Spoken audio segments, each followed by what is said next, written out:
Good evening, ladies and gentlemen, boys and girls, and children of all ages, and welcome to the Chaos120 Live-Stream for 12/15/2017. I am your MC for the evening, Scooby331.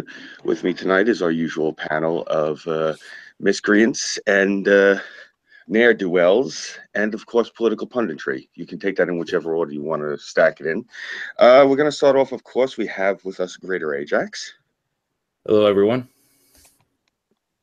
Twin. It's Friday, bitches. Let's get fucked up. And, of course, the next six. I liked Justice League. Come at me, bro. I haven't got to see it yet. Was it good? It was average. Okay, I'll go with average. I can deal with that. Actually, I wanted to ask you, we didn't get a chance to go into it the other night when we were talking about the new Thor and Guardian of the Galaxies, because everyone had the dander up about it. Did any of you guys see Guardians of the Galaxy 2 yet? Oh, yeah. I have not. Yeah. I like their little Okay, disco song at the end credits. Yeah. Okay, so you remember the very beginning of the movie when it started up when they were driving through Missouri? Yep. That wasn't like, I guess because I'm getting older. That was kind of like depressing looking at that car. Yeah. Right? I'm looking at it, I'm like, my God, you're just not going to see a car like this anymore in this condition. Nope. Not unless you go to Cuba. They were. What was it? What was that? Was that 78? I couldn't tell, honestly. I didn't have my glasses on when I was watching it. No, I have to watch it again. I know they love their American car culture from like all the gas guzzlers from the 40s to the 70s. Like, yeah. Yeah, there was actually, I used to have a subscription to Lowrider magazine back in the late 90s. And the biggest thing in those guys who had all the old Cadillacs, the Japanese were coming and paying them, upwards of like 30, 50 grand for their Cadillacs. There was one I actually had the centerfold. It was beautiful. It was, I think it was a 1958 Impala convertible. It was gorgeous. It had the full Continental kit. The name of the car was 8-Ball. The guy literally had the car on the road 2 weeks, and a Japanese guy, I think, offered him something like $65,000 cash. Wow. This is back, I think, in like 96. Wow. So yeah, we're talking about 21 years ago. So, Clinton era money.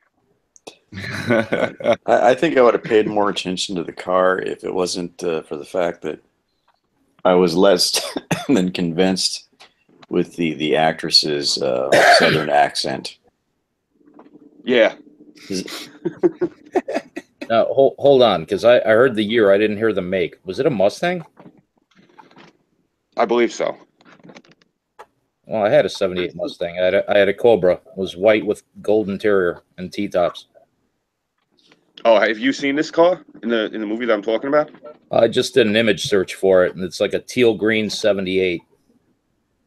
It's beautiful. It's got the hood all done up with the piping, the gold piping. It's got the T-tops. It's got the camel hide interior with the burl wood. I had the exact same car in white, except my hood scoop was turned around the other way with the opening forward. Oh, that sounds beautiful. Personally, my first car was, it didn't look nowhere near as good as it, but it was the same exact car that was in Smokey and the Bandit in Rocky 3. I think, what was that, either 76 or 77, I can't remember. 77. Yeah. It was a 77. 76 was the last year for round headlights. I did have a 76 for a while. Okay, yeah. Because I remember, I think it was, what was it? It went from 77 to, I think it was 79. That's when they changed it to those ugly-ass headlights, and then they went to the flips in 80. 79, 80, 81 had the big bucktooth looking bumper. Yeah, yeah. And then there was no 82. 83 was the newest F body, the kit Knight Rider body style. Yeah, that was the one they kept that till I think it was 92. And then they went to the rounded package. Yep. That was the one I think I was, yeah. My first car was a Chevrolet Corsica. Oh, nice. It's a 1988 Chevrolet Corsica. I think it was an 88. White with red interior. I remember when I was a kid, my sister had a 4 gold. cylinders of Fury. My sister had, when I was a kid, my sister had a gold Cordoba with a champagne interior. I thought it was the most beautiful car I'd ever seen. I was looking at a picture of it probably a month ago. I'm like, oh my God, what an eyesore. Yeah. Oh, man. The first vehicle that I purchased for myself was a 89 Jeep Cherokee. And I had bought it from a Guyanese dude who had all his brush guards done up in gold. Okay. That's nice. Yeah, I remember actually the funny story when I got my first car. I thought my father was being altruistic. Little did I know. We go to pick up the car, and he lays out the money for the car, insurance, and he got the whole thing put on the road for me. I go like this to him. I go, Dad, that's really nice. I appreciate everything you did for me. He goes, what are you talking about? I said, buying me the car and putting it on the road. I didn't buy you shit. I'm an amazing crew. Be up at 4 a.m. You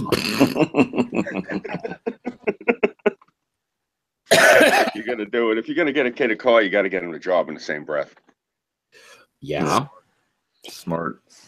I drove that Corsica for about 2 years until it crapped out on me, and then I got a '91 Geo Prism, which I drove for about 16 or 17 years. Damn. That's a contrast of reliability between the two cars. I bought my first car when I was 15. It's a 1969 Charger SE. Wow. It was a basket case. I had it on the road before I even had my license. Within 6 months, that thing was a beast.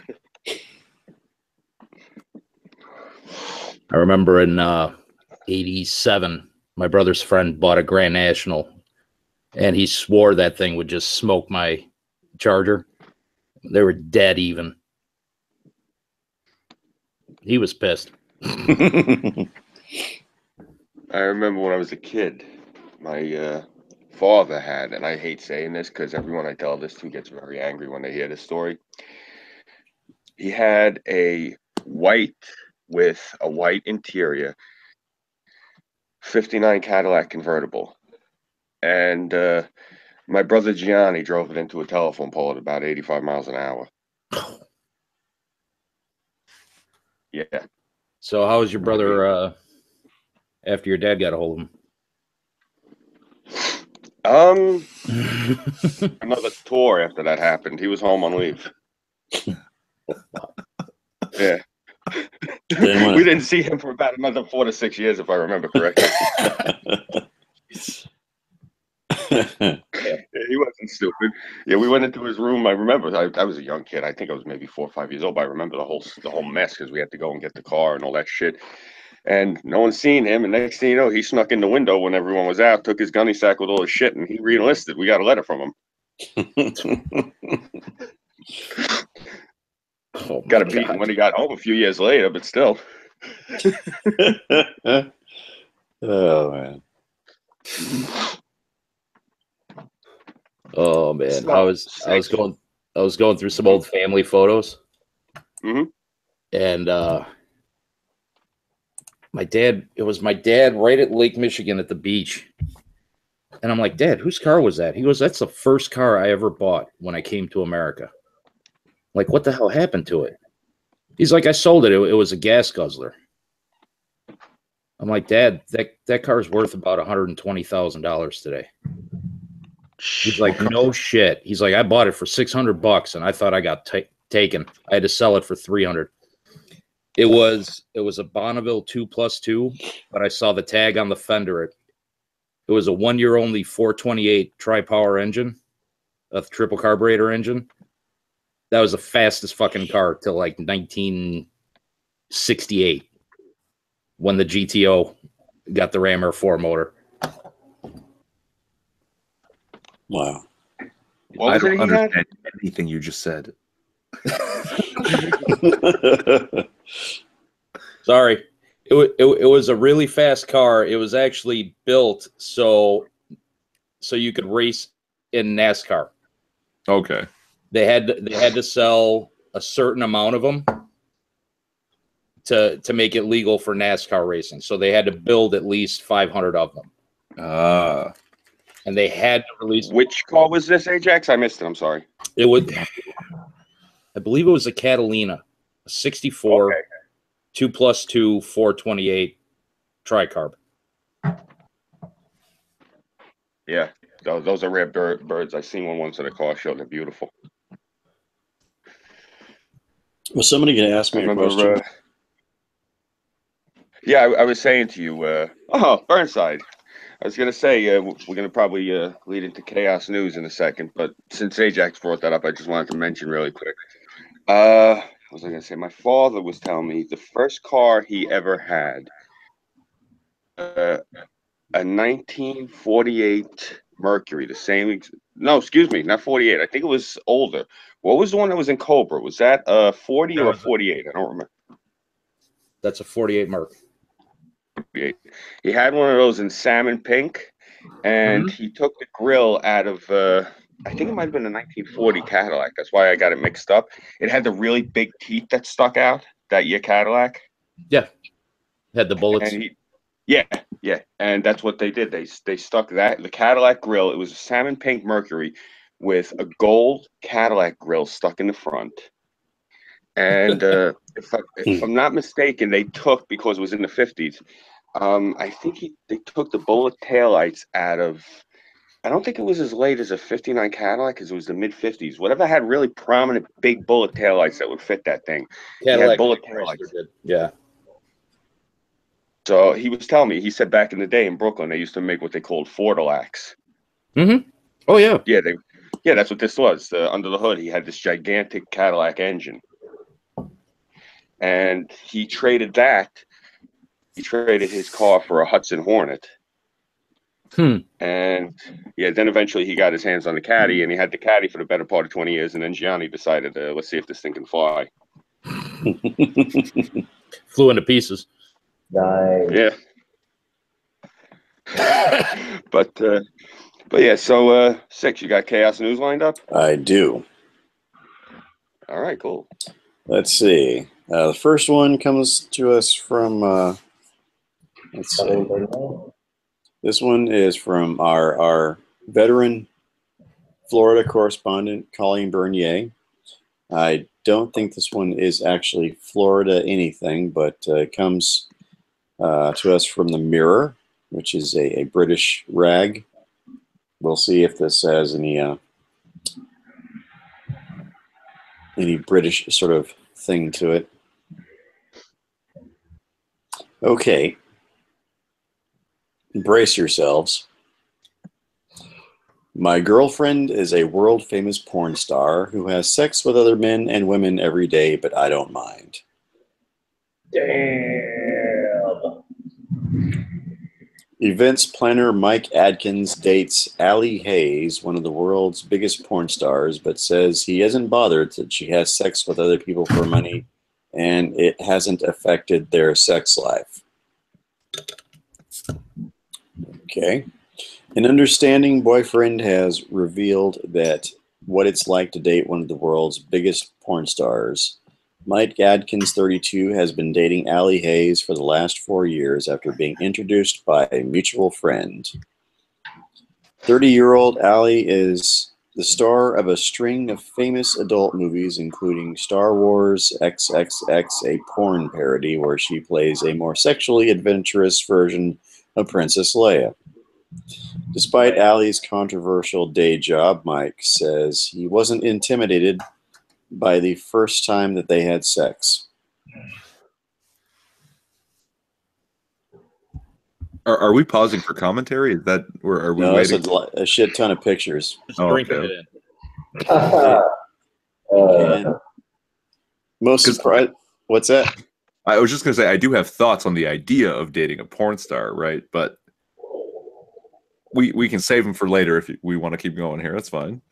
There is some more text to the article. And most surprisingly, he doesn't feel jealous that Allie has sex with other men and women every day. Mike, who lives with Allie in Las Vegas, said, I didn't feel intimidated having sex with a porn star. I really didn't look at it that way. I just look at her as a person, but yeah, she is definitely the more adventurous of partners I've ever had. So as long as she doesn't bring her work home with her, he's okay. Right. We gotta practice. Come on. Yeah. Oh, nice. It doesn't bother me that she's with other men as far as work. If it was something where she was just like, I'm going out Friday night, going to hook up with some people, that would 100% bother me. She has priorities. Yeah, is that the quote of the month? Yep, he has priorities. Oh my gosh. There are times that she has been offered to do certain movies or whatever, and I'm just not very comfortable. I mean, yeah, it's a different job than being a receptionist or something, but at the end of the day, you can't base a relationship around each other's career.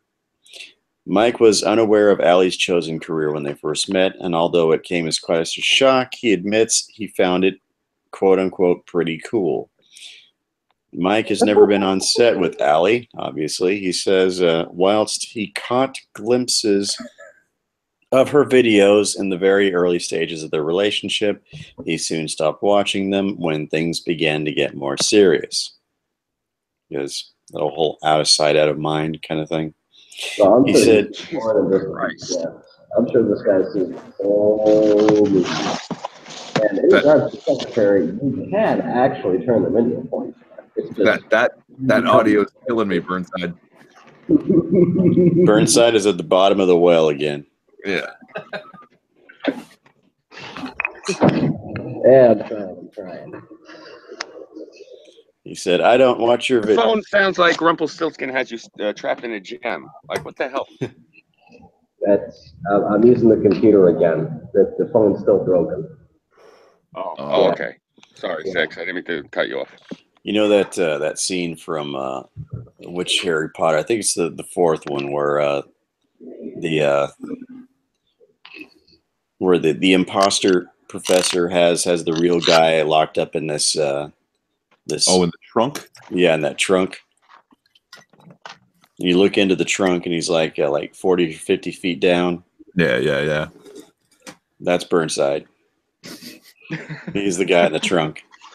I'm waiting for one of my dogs to come in the room barking, telling me that Burnside's at the bottom of the well and we need to go save him. Oh, fuck.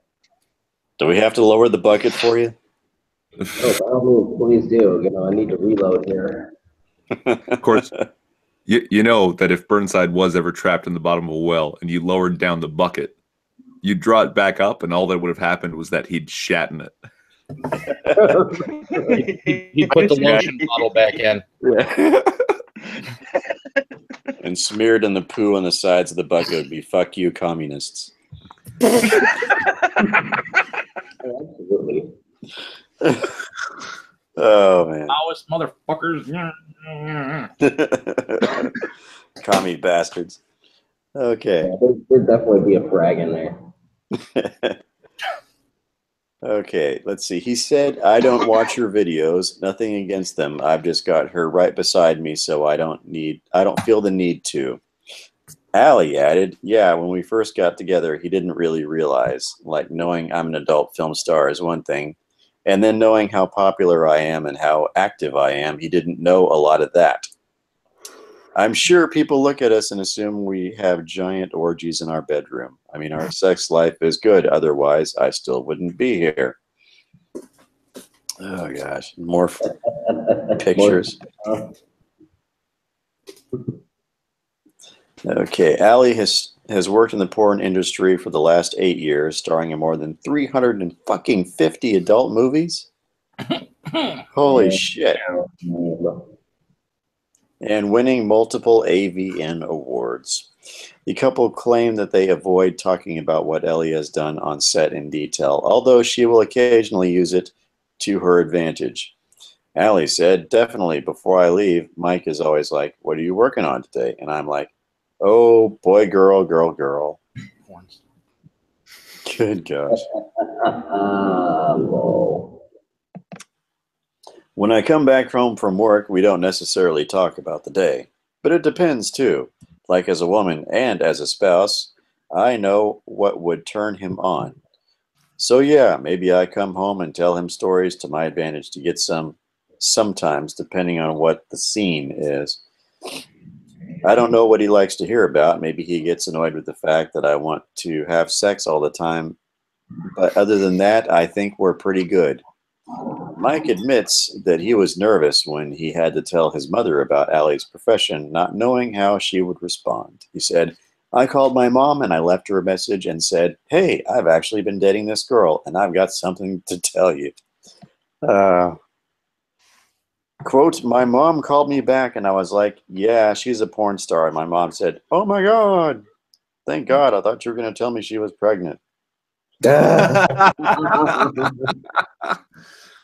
unless it's pregnant porn star, that's a whole different type of story.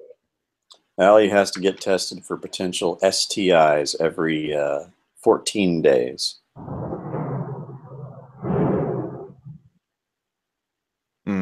Wow. She often gets recognized for her work when she's out about a part of her job that she mostly enjoys. She said, being recognized in public is kind of a hit and miss, which is nice. As far as my work schedule goes, I mean, it's changed. I'm 8 years in the business now, going on 9. It's a career that you take it in stages. One of my favorite things about shooting is, you know, that butterfly experience that you love to get when you're first dating or doing something, and I get to do that over and over and over again. I like to keep it that way. I choose my partners, and most of them I work with are married with coworkers of mine. That's how it's written. Or married with coworkers of mine. Not married to coworkers of mine, but married with coworkers of mine. Okay. I love my job. I am very, very lucky and super blessed to have a career that I love going to. Allie has always preferred to date people outside of the porn industry, confessing that most of the public are unaware of her story and how she was, in fact, married to a preacher in her past. Well, that's a bit of a transition. As far as other guys I've dated in the past, I've had an interesting run of men, to say the least, she said. Let's see. I've dated outside the business. I've dated the quote-unquote civilians, but definitely the other ones had interesting life choices. Mike is definitely more grounded. I love Mike so much I can't even express how I feel about him. I am one crazy person. I am a lot to handle, and I'm very grateful to have him by my side. Mike added, I love Allie very much, to the moon and back, which is oddly enough the title of her 65th film. Oh, good Lord. I don't know. I don't understand why people think it's important now to like put ladies of the evening on a pedestal. I just really love what the left has done to this country, to society in general. I mean, it's spreading all over. It's not just America now, but still, just Christ. Yeah. Well, okay, hold on. Counterpoint there. I don't know if it's about putting someone on a pedestal. It's just about, you know, people do what they do. And okay, this is obviously not the same degree of thing, but there was a time that I grew my own marijuana, okay? And I started dating this girl, and she was like, oh, you grow your own weed? Yeah. Well, you know, you can't do that. Well, why not? Well, I can't date somebody. Okay, well, then I guess you're breaking up with me because I'm not going to stop. That's a thing that I already do, right? And if you like me otherwise and that's your deal breaker, fine. That's fine. That's your business.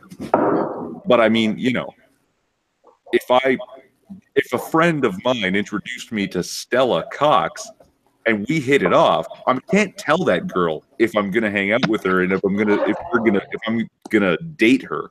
Oh, you can't do porn now. Like, she does that already. You got no right to tell her what to do. Yeah. Yeah, right. So I mean, it's not a matter of putting her or that job on a pedestal. It's a matter of that's what she does. I either accept it or I don't. Right? You take it or leave it. You know, and if you take it, that's talking about the article specifically. I meant this article. I mean, it reads like something out of fucking Red Book. It becomes so mainstream, you know. Like you're 100% right, Irv. I agree with you. I'm just saying the article itself. I mean, I'm talking about our society in general. Two people doing their own business. Look, you want to marry somebody who takes dicks across the nose all day, more power to you. You know, but my thing is, you know, it's our society. Like I had the one professor that she actually tried to fail me for the course, but she couldn't, so she gave me the lowest grade she possibly could, because she sat up there and she's talking about how this used to sneak out behind her parents' back, gang fucked, wound up getting AIDS from it, and now she's going around talking at schools, so she's a hero. I said to her, I said, she's not a hero. I saw you talking about this on Six's stream there with Smirt, right? Yeah, it's the same deal. That's the problem with these, you know, these screwballs on the left. They like to, oh well, you know, what is it with them? They're like, oh well, you know, she went through a horrible thing, you know, so this is heroic that she's coming up and talking about it. Yeah, okay, cool. I got shot in the back of the head. Give me a fucking microphone. Surviving that is a lot more. Okay, she had her fucking knees next to her ears for about 3 years, and finally she got bit for it. But see, I wasn't getting that out of this article. I was getting more of like, this is a normal person who does a really out there thing and still has a normal life. Like, I seem glorified. You know what it is? It just like how many porn stars do you know personally? That's the thing, I guess. It comes down to. I know a few of them, and zero. But I've known a couple in the past. I do currently know a couple of, for the nicest way to put it is sex workers.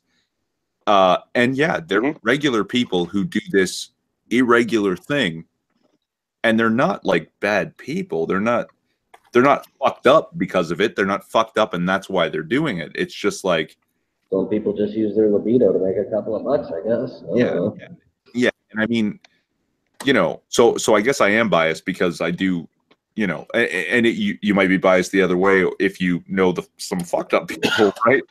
But it's not. Yeah, it's not inherently bad or wrong. I don't think. It's just, you know, the whole thing is, as long as it stays behind doors and it's not something abhorrently inhumane or illegal, go for it. I mean, I've known of a few places where they have some type of cabaret deal or whatever the hell you calls it, and some other goofy things like that. Ran into that just like pure ironic incident where I was like, oh, what's going on Wednesday? No, let's go show up here. What the hell is? Okay, I'll just take a Guinness. I'm gonna sit in the corner over here. What the hell is all this crazy shit? Sorry, I only got like 12% of that. The rest was, help me, I'm in the well. I think the beginning was something about basically like your anarchist leanings and libertarianism, right? If no one's getting hurt, go ahead and do it.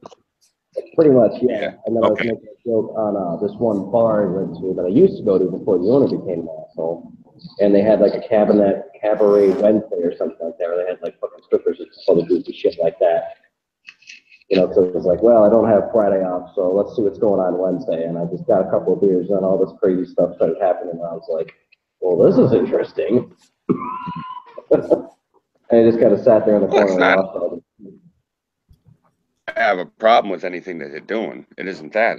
My whole problem is how our society normalizes everything. Yeah. The fact that this person is a porn star, it's nothing that, you know, like obviously that should be held against them, but I don't obviously in the same breath, I don't think it's something that should be shouted from the fucking rooftops. Yeah, I definitely agree. Like when it comes to anything like that, I pretty much got the same thing, you know. Well, this was published in the Mirror. You know. What is that? I don't know what that means. It's one of the UK's. It's pretty much a rag. Okay. Oh, okay. So it's only about maybe half a rung above tabloid journalism. Right. But I mean, again, you know, if this gets around to Stella Cox, give me a call. Like, I'm totally open to the idea. Is there really a porn star named Stella Cox? Yeah, yeah. Oh, look her up, buddy. Unreal. Very interesting. I gotta look her up now. I will after this, probably. I can't remember what it's like. Oh shit. I should have figured your pretty ass knows a couple of porn stars. I'm not You know. surprised. You know, okay, when I was 21, my dad took me to the Consumer Electronics Show in Las Vegas that happens on the same weekend as the porn convention. Oh my god. Oh, That's God. hysterical. Yeah. Yeah, so, you know, long story short, that was a great weekend. I can imagine. Yeah. That's fucking hysterical. You know, the funny thing is, we've got one of those conventions in Rosemont. Fucking hysterical. They call it the Triple X convention. And no, they don't mean as in the movie Triple X with Vin Diesel. Man, I wish I could understand what you were saying, because I'm sure it's fantastic. He says he's down there with Vin Diesel. I found out something interesting. I was saying I actually found out something interesting yesterday, Irv. You'll get a kick out of this. This shows you how fucking oblivious I am. I was talking to one of my friends. He hit me up on Facebook for the holidays, and so I was just talking, to a few minutes, haven't caught up with the guy in a while. And he was talking to me about the anniversary of this girl in the neighborhood's death, and her name slips my mind again. It sucks. How did she die? And so he says to me, he's like, Scooby, you out of your fucking mind? I go, what? He's like, you don't remember this? I go, nah, bro, I'm drawing a blank. I don't remember nothing. He goes, this is the chick that was on The Bachelor that hung herself. I didn't know that girl was on The Bachelor. He goes, yeah, what are you, fucking retarded? Everyone in the neighborhood was talking. I don't know. I didn't know nothing. But it turns out a girl I used to know, she was a few years behind me in high school. I seen her up at the bar a few times. She came through when we were having get-togethers or whatever. Sweet little thing. Turns out she was on The fucking Bachelor. And turns out she hung herself. Well, I don't know. How often did the contestants hang themselves? Because I haven't heard nothing about that. I don't know how much they would publicize it, right? For the sake of maybe she took the loss to heart. Sorry. What the fuck? Yeah, we have ourselves a visitor. Hello, Noah. I haven't been introduced to you yet. I have a feeling I think I know who sent you the link, my friend. You're welcome. I'll chew that person out later because he thinks he's funny. But yeah, how are you, brother? I'm great. Can't complain. Hey, Noah. Right. I gotta thank you, man, for saving 2 of every animal. Oh, you're welcome. You're welcome. That's not my real name, but I'll take the credit. We'll go with whatever's on the screen for right now. But he muted himself. I was gonna say, Noah, are you sick? Do you have like a cold or something, man? Yeah, I do right now. It's one of those bugs that's been going around, fortunately. Oh, okay, because you sound like fucking AIU doing a fucking geek voice. I might be offended if I knew who that was. Atheism is unstoppable. Fear the Roo. You don't know that guy? Kangaroo guy. Likes to dox people. Spacey. Yeah, him. If you got a thing of oodles and noodles or ramen noodles, whatever the hell they call them, if you got one of them lying around, don't use the noodles. Just make the broth. Throw in a pearl onion and a clove of garlic and drink it. It'll help get rid of that cold. But before you drink it, you throw a towel over your head, over the bowl, and just breathe it for about 15 minutes. It'll stop steaming. Yeah, I'm a fisherman's son and he's a Canadian, so we know how to deal with the cold. So 6, we went off on like a 20-minute tangent about all this shit. What else we got going on in Chaos? Well, we have Colleen Bernier has graced us with yet another Mirror article. Oh, this one's This one's a rather interesting. Lecturer slammed after getting down on her knees and demonstrating on a student how to put a condom on with their mouth. Whoa! So they're finally teaching things that are useful in school. Great. The lecturer was filmed putting a condom onto a plastic penis being held by a shell-shocked student in Brazil. Yes, there is a video accompanying this article, which I will be posting in side chat after I read this. A lecturer... This is Brazil! Sorry. That's another Vin Diesel reference. Never forget 7-1. Yeah. Good fucking God, that's hysterical. A lecturer has been accused of going way over the top while teaching students about safe sex after demonstrating how to put a condom on with her mouth. Footage of the woman getting on her knees and putting the condom on a plastic penis held by a shell-shocked male pupil has provoked outrage after it emerged in Brazil, which is a kind of a really it's a rather interesting situation. Let's see. His classmates rolled around with laughter as the X-rated practical demonstration was carried out. It is believed to be have been filmed at a university in Bahia, in the northeast of the South American country, but this has not been confirmed. No one in the classroom looked particularly shocked as the brunette showed her seeming expertise with the questionable demonstration. Yeah. Okay, hold on. This dude had a boner? This dude had a plastic boner. Oh. So did he like volunteer? I assume that he did. Stand up there with a plastic wang hanging out of his pants, or Well, he's got it.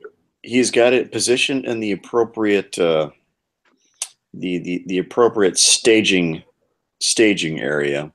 I don't think she needed a human body to do this. No, she probably didn't. So is there moral outrage in Brazil, or is it just like the faculty that's upset with the teacher doing this? Well, we'll see They here weren't a little. invited to watch, and they're pissed. The uncertainty surrounding exactly where the footage was taken didn't stop leading Brazilian politicians wading in to criticize what they were doing. Flavio Bolsonaro, state MP for Rio de Janeiro since 2003, tweeted as the footage started to go viral on in the South American nation, should a teacher pretend she's performing a sex act so she can put a condom on?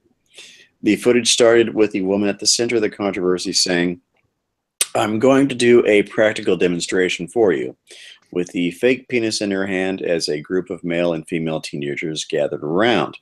She went on to place the contraceptive strategically in her mouth to whoops of delight before grabbing the nearest male and continuing the demo.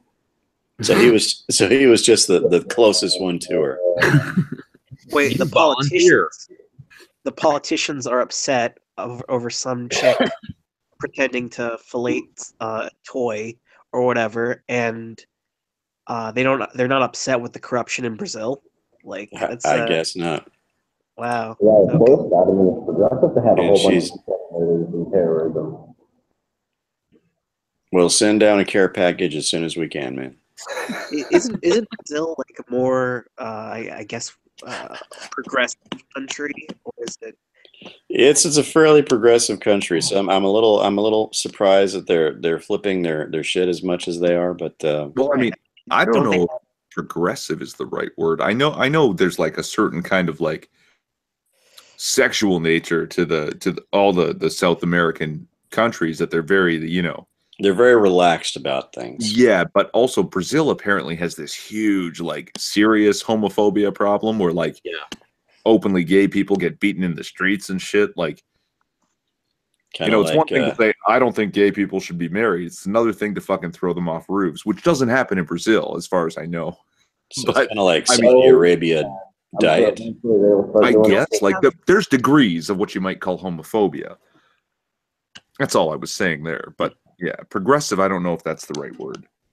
Well, don't they have like an annual festival where naked Carnival. women are dancing on the street and doing ridiculous things? I mean, it's kind of weird to have moral outrage. Well, it's I don't hot know. down there. Who wants to wear fucking clothes? Yeah, pretty much, right? That's why they're all very comfortable with thongs. Yeah, their annual festival Carnival is just to take Mardi Gras and take all the clothes off of everyone. Yeah. Slightly better dancing. That's about it. Yeah. Yeah. Look, they're both basically the same thing, Mardi Gras and Carnival. It's Mhm. the last big hurrah before Lent, because they're both Catholic. You know, it's a majority Catholic thing. You know, it's I was raised Catholic, so I know how uptight they can be. So it's the last time, you know, like that they cut loose before Lent. That's the reason that Carnival is so off the chain down there, because it's a holdover from the original Carnival of the Middle Ages. Brazil's the only place left on Earth that still celebrates that celebration, for lack of a better term. You It's like- learn something new every day. Yeah, it looks like several of the youngsters could be seen filming what they were seeing with their mobiles. Local Rafael Estevez took to social media to say congratulations to that teacher showing the girls how not to catch sexually transmitted diseases. But a critic of the class added, only in Brazil could things like this happen. For me, this is a tremendous lack of respect towards education and society. School and university should be a place where subjects like math and Portuguese are taught, not this quote-unquote shit. Yeah, but aren't there like university programs or college, maybe not programs, but classes that are like practical sex ed classes in the US and Canada, where there's like sex experts that teach that shit? Like, I mean, I remember in high school in fucking health class, someone used it wasn't like an anatomically correct dildo, but it was a banana or a cucumber to show you how to put a fucking condom on, right? Yeah. Like, I mean, this is just sort of an extreme version of that. Yeah. Because apparently it's sexier to put a fucking condom on with your mouth. I don't know. I mean, hell, I didn't know the hell It out of that. doesn't spoil the mood. Yeah, this Well, I will all say reminds this. me. Do you guys remember? Is it The Meaning of Life, where the teacher brings his wife in and basically just has sex in front of the class? Well, I will I think say, so. Yeah. I will say that this teacher is not altogether bad looking. Oh well. Then what's the problem?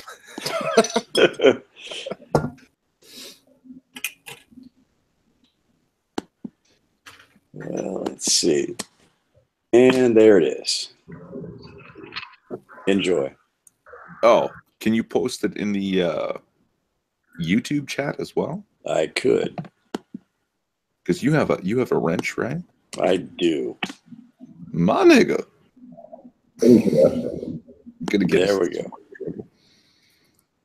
Okay, let's see. Oh, See, but hold on, because we're talking about like academia and sex and practical applications of academia and sex. And I found this the other day, and this is great. If you don't know Richard Feynman, a physicist. yeah. I read a book about him once. Oh yeah, he's a just crazy smart guy. Like doesn't get the popular credit that he's due. Apparently, he once said, "Physics is like sex.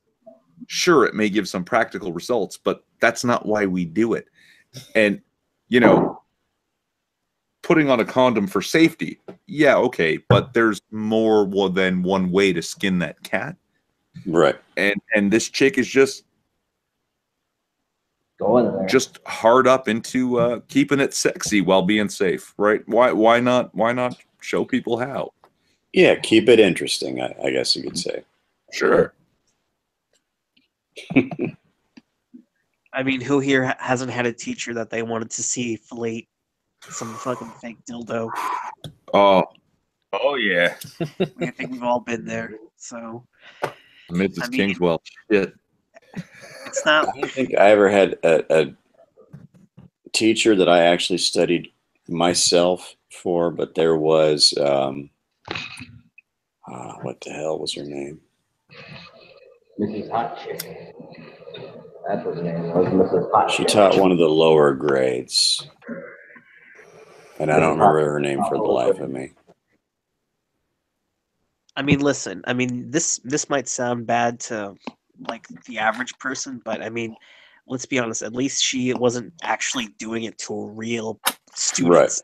Yeah, yeah. Okay, like there's a problem with there's a problem with like pedophiles being in the educational system, and I'm just like, you know, it's kind of like Well, at least buy him a drink first. they're just I think the people of Brazil or whoever's outraged about this is just overreacting. I think personally. I know what you're at, Noah, about that, but I mean, this is a university class, no? Let me check that again. I think it was implied that it was high school, maybe. I don't know. Let me check. Yeah, right over there. So, shell shock student. Let's say blah blah blah. Right at the beginning, they should lay out the setting, right? Right. It was filmed at a university. Okay, a university. But you know, high school students go to universities all the time for this, that, and the other. So I guess these could be university students. I guess judging just from the way they look, they could be late high school even, but they could be university students. I've got two thoughts here. Either one, the author of the article is being willfully disingenuous by saying at a university when it's high school students, or it's fresh university students that are all like 18, 19. And so they're adults. And because if it's high school kids, yeah, no, I can see where the problem would lie, you know, but well, I would think that there would be a bigger uproar about this if these were actually high school students. I would imagine. So I would err on the side of assuming that these are actually college students.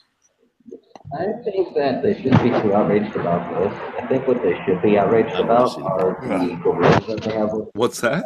I don't really see the problem if they're university students, but yeah, if they are high school students, like you said, I could see an issue with that. You guys Either aren't way- seeing the big picture here. Is that that university is going to get a complete huge rise in applicants. Yeah. Yeah. People are going to want to take her class. Yeah, Either way, the use of a human person holding the dildo in their crotch, right? That's superfluous. It really is. That was not necessary. No. No, it's not necessary, but it was damn entertaining. I mean, she had two free hands. She could hold it herself. Yeah. Someone had said something in the chat about was she using the free hands to make sandwiches? I think that was true. Oh man! Of course, all sandwiches made during the broadcast will be, of course, dropped down to Burnside. Burnside, just fucking type into the chat here, and we'll read your words to the people. Fucking communist! Fucking communist! Fucking communist! Sharing the burden. Oh, he's doing. Oh, he's smile. That's frowny face, man. He's frowny facing. Sorry, man. You know, I think I know what the problem is. It's a liability issue. Young adults choking on condoms now.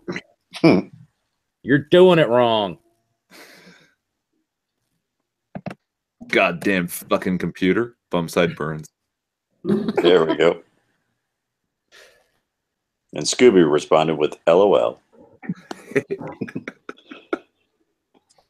Yeah, if I'm going to be a dick, I keep it simple. Yep. I was going to say, though, your mic is on. We know you did not laugh out loud, you liar. Exposed. Fair enough. That's dishonesty right there. No, to answer your question you were asking before, though, Burnside is not a communist. Burnside has like a hang up about communists. You get him going on communists one day when his microphone is on, and you hear because he gets very colorful. He does say, I agree with Ajax. Fuck the whole condom issue. Worry about the gorillas that are kidnapping people and all the machete murderers. Yes, there are bigger problems in Brazil. The amount of variety in a Burnside rant is positively spellbinding. The way that he can string together descriptive terms for ne'er-do-wells, and it's just very it's quite entertaining. And once he gets a good head of steam on him, just let him go, because it's it is a terrible shame that we can't hear him clearly, because we are missing out. Trust me. He's like a rapper doing freeform. Oh fuck but with cursing. Once he gets going, you can't stop him. But as soon as you hear Brony Lord, then you know it's on. You know it's on. Bullet-resistant cars there in mass production for a reason, he says. Also, I fucking love you guys. Blow smoke up his ass, and it's well-served smoke. Well, in that case, man, we'll be sure to cut the crusts off.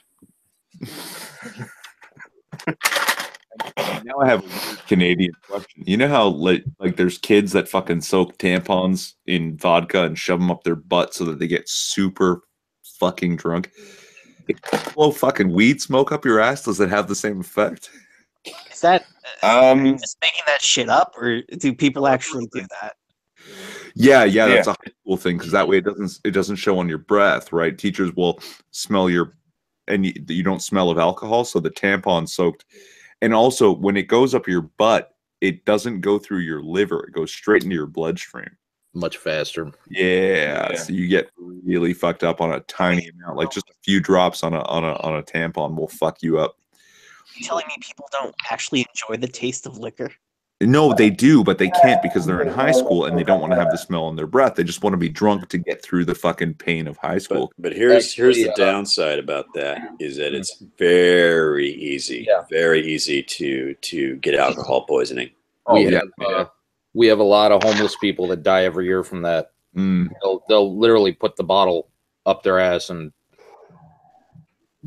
basically they're found the night.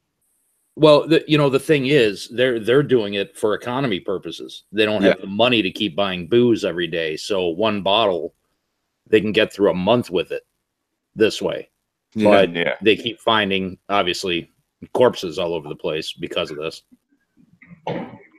And Burnside says, Rule 54, caps lock is cruise control for cool. Quad gender transdimensional brony. Bad bullet wounds. Yeah. Oh man. No, I don't think they'd use vodka for bullet wounds, just because it'll thin the blood more. You need something sticky like bourbon. Anything 80 proof for a fucking spill will disinfect, right? But it's not the best thing. Yeah, you'll bleed out faster. Yeah. You won't feel the pain as much, but you'll bleed out faster. If it's all you got, that's all you got. Yeah, I remember when I was a kid. My father didn't drink, by the way. He didn't believe in it. He thought it was an Irishman's crutch. Wait, his thing was, though. Jesus. Yeah. He used to keep actually a small bottle of wild turkey in the toolbox. Was for, this is how my father's mentality was. He had a thing of wild turkey, and he had a thing of tape, like for boxes tape in his the toolbox. And this is in case he accidentally shattered a finger or part of his hand while he was working. He would literally just take a shot of the bourbon and tape his hand up and go inside and ice it. Oh, so he in his kit. Yeah. Yeah, I prefer electrical tape, but what of it? Yeah, no, that's how he go, he'd go inside for a few minutes, and then he'd come back out and he'd continue working with a broken hand. Jesus fuck. Yeah, he's one of those whole times. No, yeah, I mean, remember- like, I abuse the shit out of it, okay? But this is, believe it or not, it's medicine, and any medicine taken to in excess is bad for you. That's what medicine is like. And yeah, no, I use it to fucking get myself oblivious. But your dad was not wrong. You know, it's a that's the only mild thing he ever used it painkiller. for. Yeah, if you don't use it often, it's a very effective painkiller. And the thing that he would explain to me when I asked him when I was older, he said, "Well, the alcohol cuts the adrenaline." He said, "For the pain." He said, "So it's able to balance." He said, "So you're able to work. He said, you don't get drunk." He said, "You stay sober because there's so much adrenaline from the pain." He said, "It cuts the adrenaline." He said, "So it numbs the pain." He said, "You're able to keep working." He said, "But the pain is able to, he said, it cuts the alcohol. They work hand in hand. They tandem off of each other." Yeah. I mean, this is not quite that, but when I first got my Tassimo coffee maker, the one shots, like it's a Keurig, but it's not a Keurig. I was so like, oh yeah, coffees, easy coffees. I made 6 or 7 coffees over a span of like 5 hours, and I downed them all, and I was starting to get like shakes. Yeah, I had to have a drink to level off. Like just a couple of sips of hard alcohol to smooth me out. It literally cut the caffeine. Yep. Yeah. And I can see that with the adrenaline pumping, and you're half nauseous from the adrenaline and the pain. Yeah, put a shot in you, you'll level up. So I just need to drink a bunch of liquor to dull the pain if I ever get another kidney stone. That's great. I don't think it will work with kidney stones. It might actually aggravate it. Yeah, no, it would. Oh. You need as much water as possible to facilitate the expulsion. No, I'd literally go outside. I'd hear him cursing. I'd hear manager botana, because he never cursed in English. So I'd go outside, and his hand would literally be like misshapen. And what would happen was like he was doing something, and his hand slipped, and let's say he punched the stoop.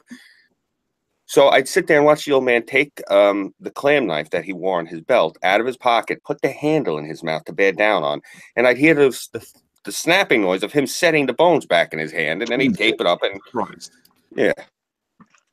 Wow. Yeah. Like he was an intense character, the old man. He was ex-Navy. So, he was the type like Burnside seen me doing this when we were in DC, and I think Ajax seen me too. I was doing this. I was doing something. I wasn't looking at what I was doing. And Diogenes said to me, he goes, why are you not going to watch what you're doing? And I said to D, I go, well, the way my father raised me, he wanted me to be able to do things without using my eyes. He said, because if bullets are flying at you, you need to look up to make sure you're not going to get shot. So I have a tendency to do things without looking down just by using my hands and feeling around, because my father used to insist on it. Jesus. Yeah, he was really weird like that. I can actually clean and put together a gun without looking at it, because the old man insisted. That's a good skill. Don't know a damn thing about guns, but yeah, I don't know a damn thing about guns, but I know how to do that.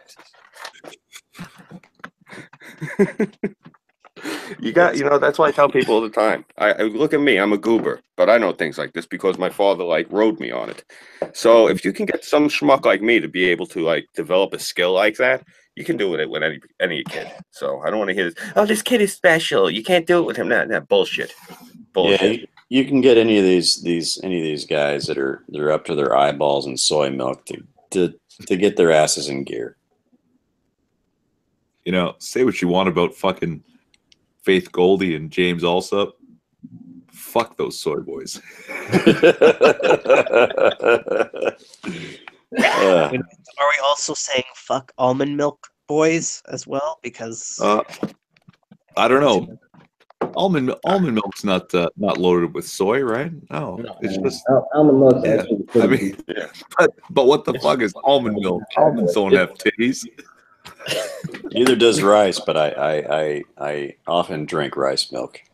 Not because I'm lactose intolerant. I just like the taste of it. In essence, almond milk is just a waste of almonds.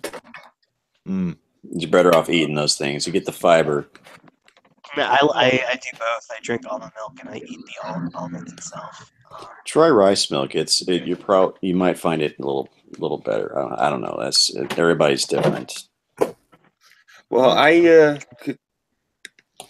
weird thing hang up like you, Six. I like my teas. So I have half and half in the fridge, but I also have rice, almond, and cashew milk, depending on what flavor tea I'm using. Yeah, that's true. That's true. Because it doesn't for different teas. Holy fuck! Someone in the Discord commented on our fucking almond. If you really like teas, I don't know if you're in the New England area, but I have a movie theater to recommend you because it's like the only movie theater I know that has like a tea bar. Interesting. Really? Yeah. I'm in New York. I don't make it up to New England too often, but she's been bitching she wants to travel this summer, so I might actually do that. If you want in the side chat, if you can put the information in there. I appreciate it. I'll check the place out. Yeah. Okay. Speaking of interesting places, apparently a man was stranded on the Lake Eola fountain last night after stealing a swan boat. Sorry. Before we get too far.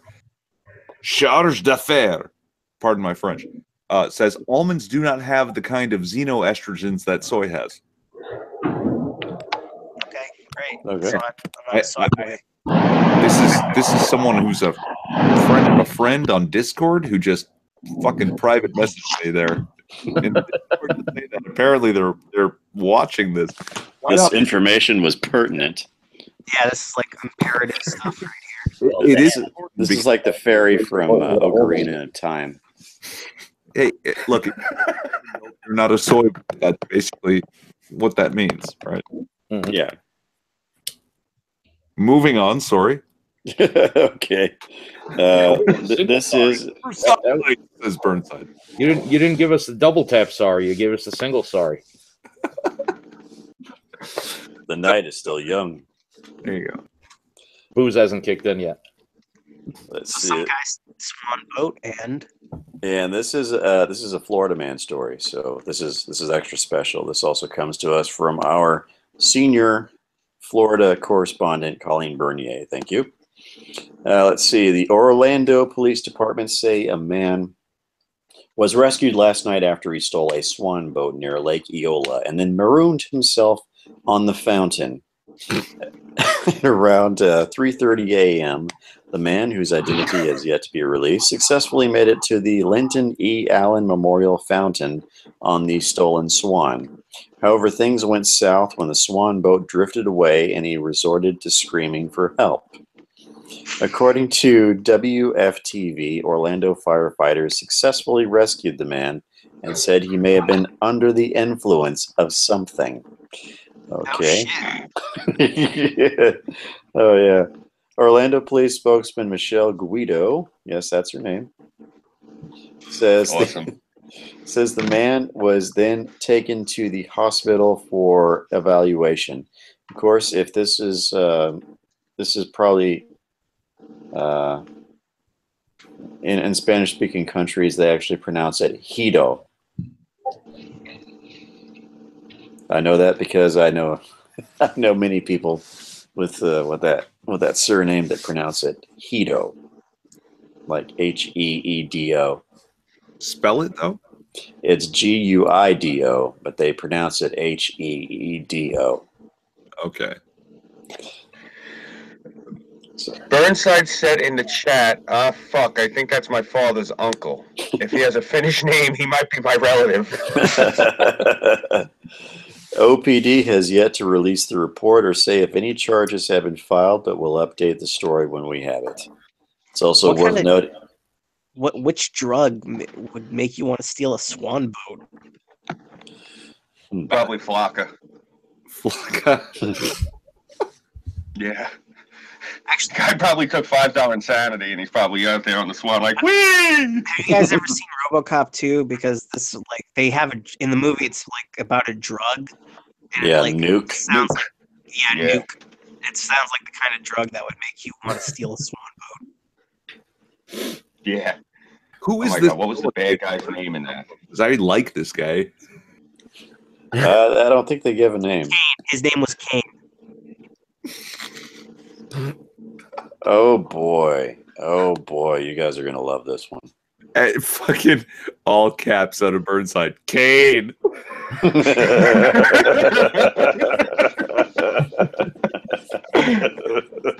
Yeah, no. Oh man. No, kid's all right, man.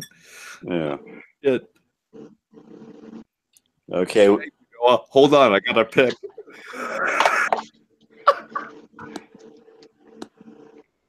That's great.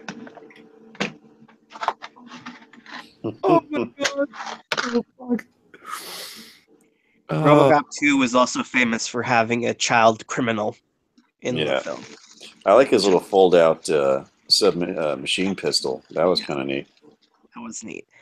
I didn't like the fact spoilers. For some reason, Spoilers for a 22-year-old movie? true, but even though the kid was a criminal, RoboCop for some reason had a directive, which I guess can't kill kids. They commit crimes, apparently. That was a plot device in the movie. Yeah. Yeah, back then it was still a point of contention. We don't got that problem in New York no more. Back then, we didn't kill children or dogs. Oh. Yeah, now we're second behind Texas. New York has executed more people under the age of 14. I think we've executed something like 6 people that are under the age of 14, but Texas has executed something like 30 something. So, fuck, don't mess with Texas. Yeah, we have road signs that literally say that. Yeah. I was actually going to ask you about that. Bother submitting it in the Ask 6 thing, but I want to ask you if you ever heard about that 6. Your state and mine apparently are known for. It's funny because New York is supposed to be lefty, left land, and we're known for whacking kids left and right in the freaking gas chamber. So That's progressive, bro. That's I was, children can be anything they want to be, including Yeah. criminals. So, and dead if you live in the state of New York or Texas. Yeah. I was aware of that. Yes. Let's equal see. opportunity murder, man. yeah, Well, you guys are going to love this next one. It also comes to us from the Mirror. So it's God. Okay. Woman in hysterics after realizing what's inside Gran's Christmas tree baubles. And Gran is mortified. What? Your man in the shop must have thought it was very kinky. Sure, I bought 6 of them. Okay. Christmas is a time for family, which is why Alex Birmingham from Cork in Ireland decided to help her grandmother decorate her Christmas tree a few days ago. But she was soon crying with laughter when she realized her Gran's hilarious mistake. The 74-year-old had bought lovely clear plastic baubles with glittery purple insides. So far, normal. Alex grew confused, however, when she realized that the baubles that she was hanging from the tree weren't all they seemed. Upon closer inspection, she noticed they were actually festively packaged G-strings. thank God I just finished sipping my tea. I would have broke the computer. Alex posted photos of the decks on Twitter saying, "My 74-year-old grandmother bought Christmas baubles in Dunn's stores, which I have just realized upon decorating her tree that unbeknownst to her upon purchase, they are in fact lavender glitter G-strings." When she told her grandmother about her mistake, her reaction was even funnier. She said she realized, let's see, your man in the shop must have thought it was very kinky. Sure, I bought 6 of them, crying, wishing everyone a kinky Christmas this holiday season. Her revelation prompted other people to reveal funny story about their grandmothers. So somebody said, my son was in the grannies one day and just happened to mention his lips were chapped and a little painful. Granny, this is a lot of Irish colloquialisms here, so bear with me. Granny gave him some cream for his lips, cherry lube. Grannies are amazing people, all of them. Cherish her. She seems priceless. Another ad. Cherry lube is chapstick. Yeah. I only know because Grandma was from Ireland, so I'm used to all that shit. Okay. I heard it when I was a kid a lot. Another added, that's amazing. Made me think of the time my nan was watching 100% Sex on Channel 5 and asked me what a blowjob was. I told her it was a wash and dry at the hairdressers.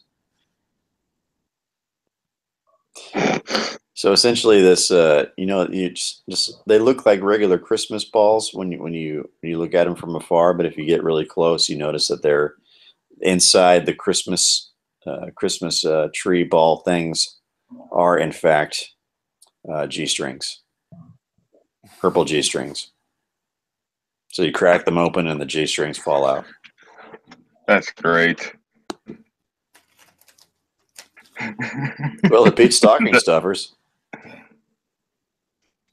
Except you're stuffing that string up your crack.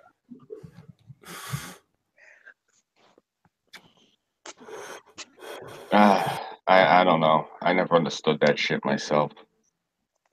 Rings. Not really my cup of tea. Oh, it's a little bit overboard. I suppose it's more, I don't know. I don't really get much out of it. I think it's more, in that case, it'd be more her experience. Yeah. I guess feeling sexy wearing the G-string. You know, from working at the beach, after you work at the beach for a few years, I'm not overtly conservative, but after a while, you start to take it a little bit personal. I mean, look, everyone's, obviously seen, the opposite sex at one point or another, or the same sex if that's your fancy. But it's like, when I was working at the beach and these girls would come up and start talking to me, and they're basically wearing what amounts to 2 eye patches and a slingshot. Essentially. Yeah, and I'd say to them, I'm like, after a while, I'd say to them, for Christ's sake, can you have a little bit of modesty? Oh, what do you mean?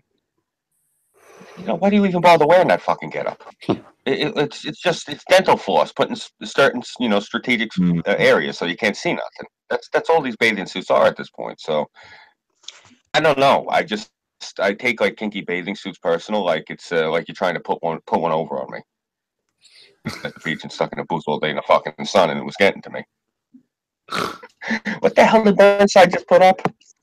I'm just glad that things like yoga pants exist and leave little to nothing for the imagination. That's what I'm... Say that next time you're walking behind some fat broad wearing them.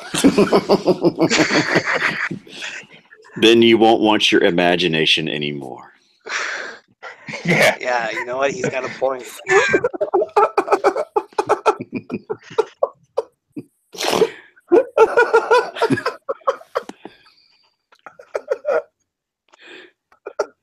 Did I almost kill Irving?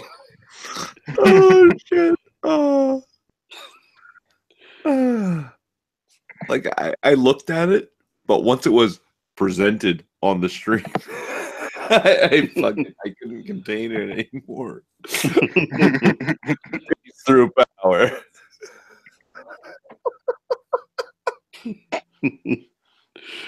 Oh my gosh. Oh god. Oh man. Oh, what a night.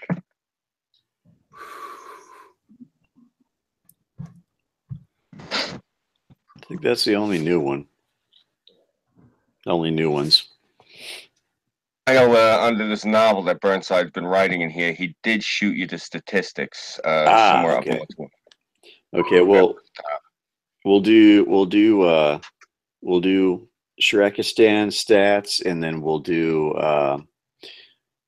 the NHL stats, and then we'll get to further business. Let's see, where is it? Sidekick, Kane, Media Mob, Thumb Time, Fat Chicks, Father's Uncle, Brony Lord. What am I looking for? Oh, here it is.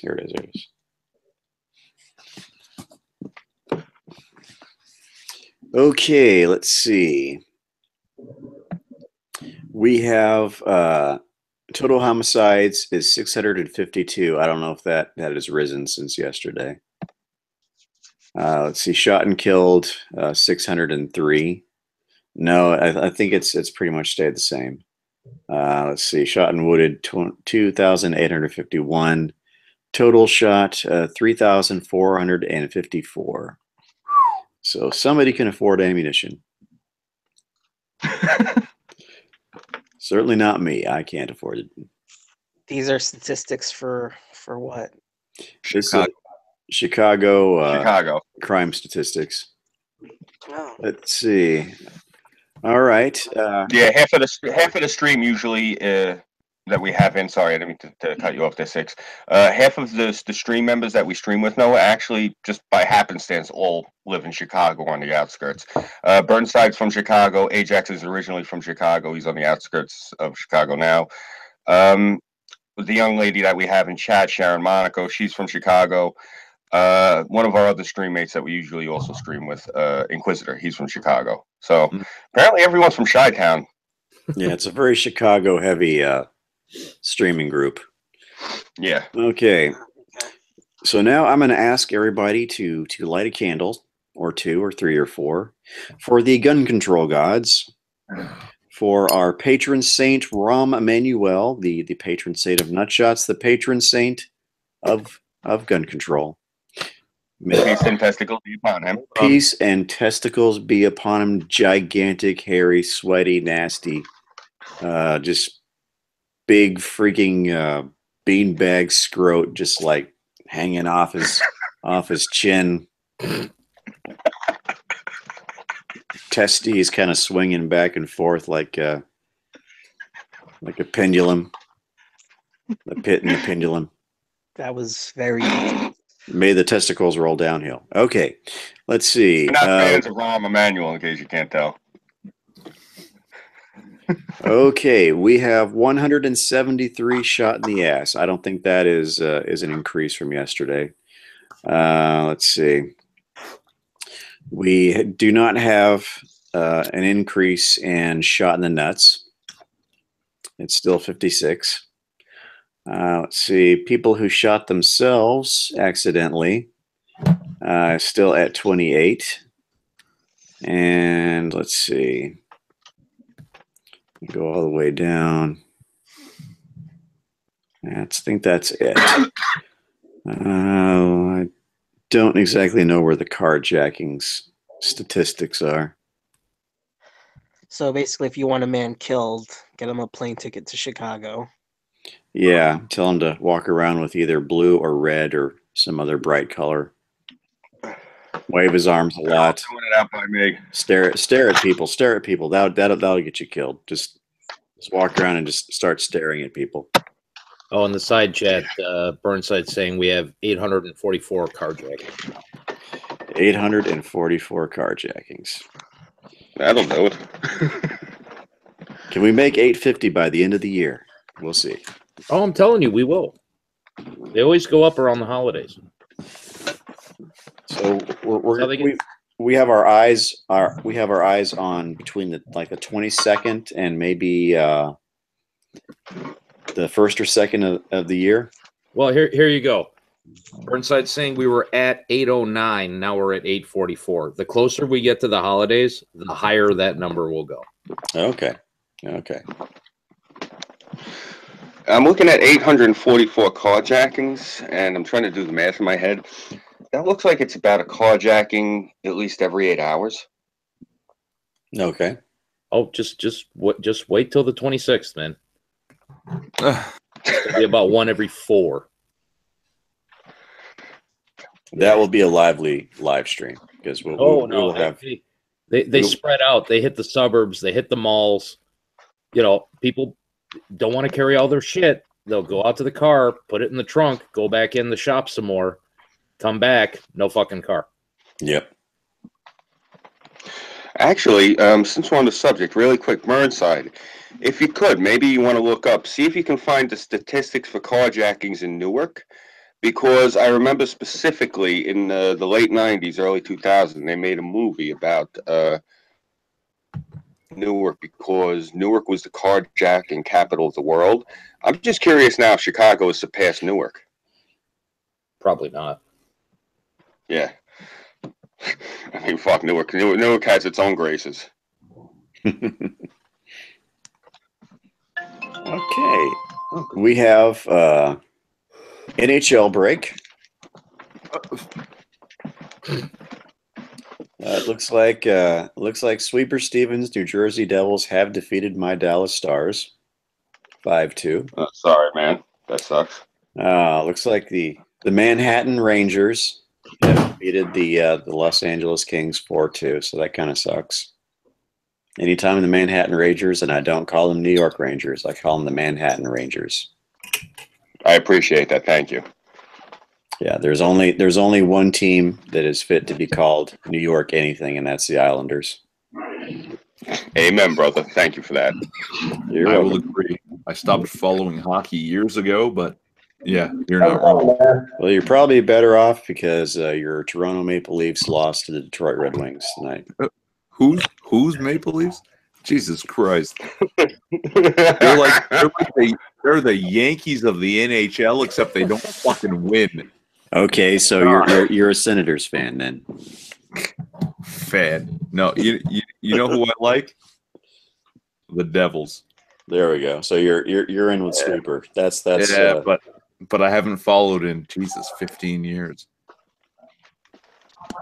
So you're one of those what do you call them? Apostates. Yeah, there we go. Apostate. NHL apostate. When I was like 20, 21, my dad told me, look, the Leafs are never going to win another cup. Never. Like my dad was a diehard Leafs fan, okay? But he was around in 67, right? Yeah. And he told me, this is the richest team in the league. They're sold out for 20 years. Everywhere they play an away game, half of the crowd is wearing a Leafs jersey. And now that's common among the original 6 teams, that they play an away game and half the crowd wear. Well, that's between original 6 teams, right? I will tell you this: I have a St. John's Maple Leafs replica jersey. Nice. But you know, they have all the money in the league, and no matter how poorly they play, their fans are diehard, and there's no reason for their ownership, for the people who rely on the dollars, to improve the quality of the team. Yeah, they're the Cubs of the NHL. Yeah, I was just going to say that. You beat me to it. Sure. And when I realized what was happening, I was like, oh my God, my heart was fucking broken. You know, from 8 and 9 years old, whenever I was cognizant of the game, I was all like, oh my God, the Leafs. And then it all fucking came crashing down on me, and I was like, you know what? Fuck hockey. Fuck. I'm out. Okay. So Yeah. I'll no longer refer to them as your Maple Leaf. No, they are not. They are not my Maple Leafs, man. Okay. It's like the chat we had a long time ago. Your truth was broken, so now you rebel. Hey, you want to call them my Blue Jays, right? All right. I'll take that, right? Well, that's when the baseball season starts up. We've got spring training. and I'm going to try to do something like Bloodwing does, but for baseball. So if you want to be like be on my Saturday baseball streams, then we'll get that fired up. If anybody else wants to join the baseball stream, I'll follow just so I can take part in that stream. Actually, I'm interested, but the reason I'm interested is actually for your benefit just as much as my own sakes. I was going to try to grab a hold of my mother because probably tell you about when she was a little girl when the Dodgers were still in Brooklyn.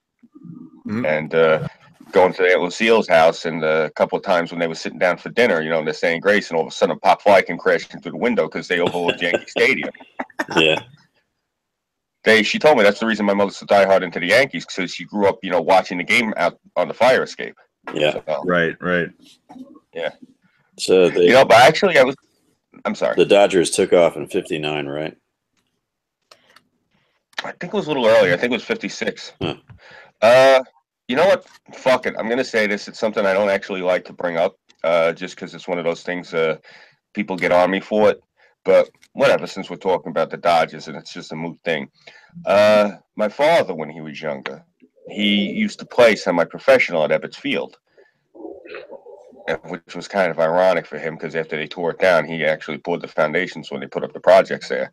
But he used to play semi-pro at Ebbets Field back when he first came home from Korea. I think it was, you know, he was Catholic, so Saturday was his day off, so they would have the game. They still do it now. They have the semi-pro leagues out in New York. You can, you know, anyone can play basically. It's a little different now, but back then, excuse me, anyone could play if you were good. So my father was good, so he used to play. So when he was just duct tape his hands up after smashing it on a. that was when he started to get older. You know, I guess from working, you got to remember when I was telling what he was doing that shit, like, you know, taping up wounds and shit, you know, like using a cigarette lighters to burn off warts. That was like he was like a 50-something-year-old man at that point, and he was, you know, he was grizzled. He was like Curly in City Slickers. Mm-hmm. You know, that's basically that's the best way to describe my father. City Slickers. That's Jack Palance in any cowboy movie, right? So Irving, yeah. So Irving, you going steampunk on us? Yeah. Okay. I'm that kind of drunk. Helping him focus. But if you ever find a treasure map, like in one of your dad's old toolboxes or stuff, I don't need any money, but I'll go looking for you. You have no idea how much fucking treasure I've found in my life. We'll make an event out of it. We'll live stream. But the point I was getting to with the Dodgers, he came home from Korea. I don't know what year. I think it was 55, maybe 54 was when it ended. I think he was overseas, you know, because they have to do the mop up or whatever. Mm-hmm. And he went back and he was playing with the league again. And I guess after being a UDT in Korea for all those years, it gets you into really ass whipping shape. So he was, you know, at this point he was doing really good in the league. And he got approached by somebody, and they wanted to know if he wanted to play for the Brooklyn Dodgers. I asked my father, you know, he told me this, my eyes got huge. I'm like, Pop, why didn't you do it? And he looks at me, he goes, Pachorta, there were no free agents back then. I would have took a bath. He said, because he was working for the union, and he was making really good money. So, and a lot of people don't realize that. There's a movie you guys could see. It's called 61. It was on HBO. Yeah. Billy Crystal movie. It was, Barry Pepper played Roger Maris, and oh God, for the life of me, I can't remember who played Jane. Mickey Mantle. Thomas Jane. Thank you. Yeah, thank you, Thomas Jane. And obviously everyone here has seen the movie, but for those of you who are watching in chat, they show a scene. Now, these guys are all New York Yankees, but this is in 1961. There were no free agents. The three of them were working full-time jobs when they weren't playing baseball, and they had to split an apartment together in New York. Mm-hmm. A lot of people don't realize back then, the baseball players got paid shit. You were basically like a trained monkey. Yeah. As an athlete who got a check for your business, you know, for filling the stands. It wasn't the same as it is now. It got huge in the 70s. But if they were lucky enough to do a radio commercial, that was the entire season's pay. Yeah. If they got like something in print ads, then that was also very big. Yeah. No, yeah, you played for the love of the game, or you didn't play. Right. And you were extremely fortunate if you got to be like a Lucky Strike advertisement. Yeah. Oh God, yeah. That was 3 seasons, babe. Do they still sell Lucky Strike? Yeah. They do. Of course. Ah, interesting. My favorite American cigarette, man. You know, I remember, I haven't seen in about a good 20 years. You'll probably remember these, Ajax. Maybe even you too, Six. You remember in the 90s, they used to have those cigarettes. It was a black pack, and it had a white skull and crossbones outline on it, and the name of the cigarettes was Death. Yeah. Yeah. I haven't seen those in years. Those were those real biker cigarettes. I remember we used to actually sell them at the bar I worked at. We in Canada, we called them John Player Special.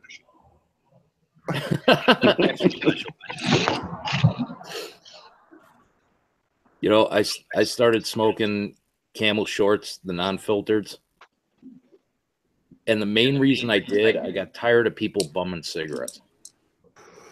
When they realized I smoked non-filters, it was always, oh, no, I'll ask somebody else. Don't worry about it. Yeah. I know a lot of guys who smoke exclusively menthols just for that reason. Jesus.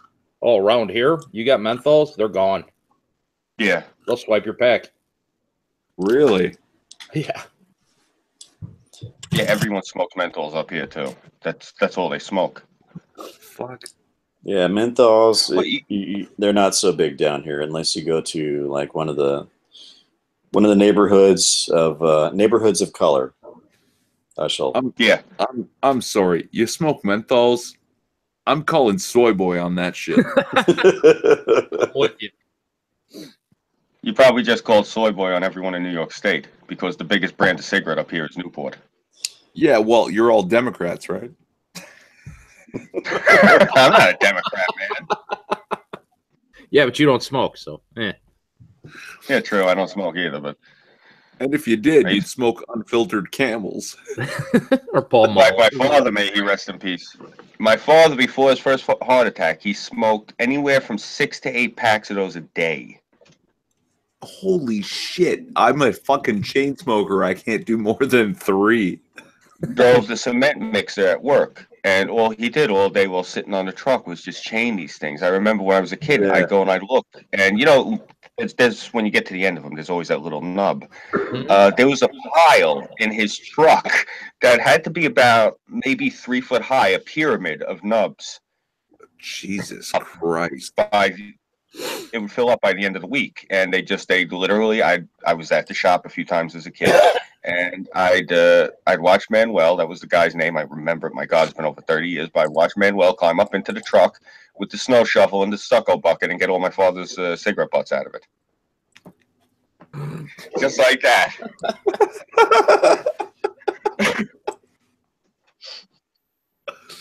Hey, you know, I even asked the boss once when I was a kid. I said to him, I go, Sandy, you know, has cigarettes in the truck? He goes, don't matter to me. As long as your father, he not got out of the flask in the truck. I go, okay. No fear of that. Yeah. Unless he cuts himself. Yeah.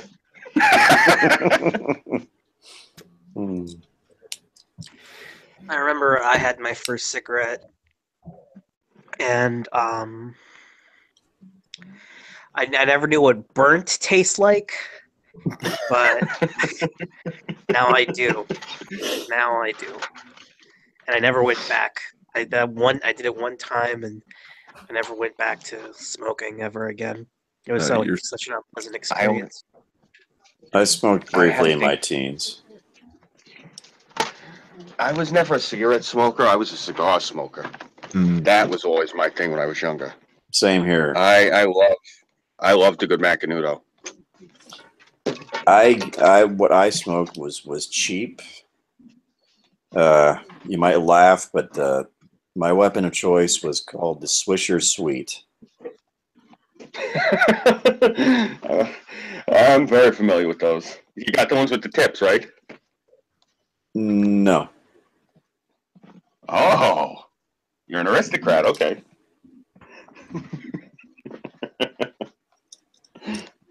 Nice. Yeah, Swisher Sweets. Love those. Those with the tips. Mm-hmm. I used to constantly walk. I used to those, and my favorite though. I'm actually thinking I might have to break down and get one now, just because the holidays are coming and I want to treat myself. I haven't had in at least a good 15 years a Denobly. You ever have one of them? The guinea stinkers? No. I just they're these hard, rock hard. You could actually put somebody's eye out with them. Cigars that the little old Italian men smoke. Guinea stinkers is because it's the cigar that once it gets into your clothes, you can't get rid of it. Yeah. And you know, whenever you hear one of these paisans saying, "Oh my God, it smells like my grandfather in here," that's what they're talking about. The smell of those cigars. Mm-hmm. I just got whatever the older kids would get for me. Actually, I know exactly where I can tell you. You ever see you see John Wayne smoking a lot? What was that that movie he was in where he was? I forget which one it was. He was a soldier, and it's famous for it because he has the old-fashioned GI lid on that cigar. Green Berets? Was it the Green Berets? The one it's famous. He has the helmet on with the mesh netting on it. Oh, that would have been. You're talking about the World War II helmets. What was that? Eagle's Nest, maybe? Yeah, I haven't watched a John Wayne movie since my father was alive. I mostly watched his cowboy movies.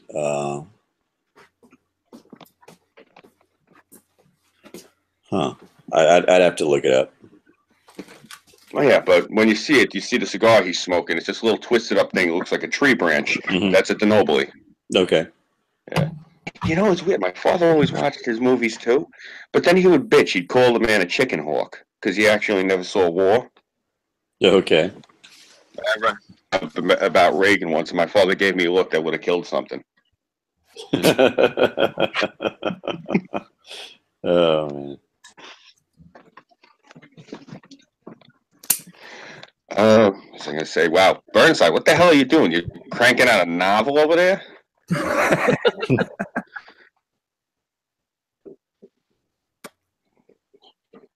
got the Monte Cristos. What is that? What you got there? Is that a Cohiba? These are Dominicans. I don't know the brand, but I know the guys who roll them. I've been to their little factory, for lack of a better word, and watched their, I don't know, slaves roll these up. And it's like maybe $2.50 American a cigar. But they're fantastic. Dominicans are starting to rival Cubans. Are those aren't Fuentes, are they? Arturo Fuentes? No. It's like a Dominican house brand. I don't even know what to fucking call them. But I've been sitting on these. My humidor is fantastic. I've been sitting on these for 3 years. Well, stop sitting on them. They're turning brown. And they don't go stale. They don't go. They don't mold. My humidor and these guys do a great job. As long as your humidor's set right. I can't. Can I buy some of those off you? Says Burnside. You know what? Let's go to Dominican together, and we'll each get a box because I'm running low now. You really want to go to the Dominican? I love the Dominican, man. He's gonna fund his trip by selling Burnside for spare parts. Got 2 kidneys, 2 eyeballs, half a liver. Tell you what, Irv, next time you're going to go down to the Dominican, let me know before you go. I got the connection down there for you. For cigars?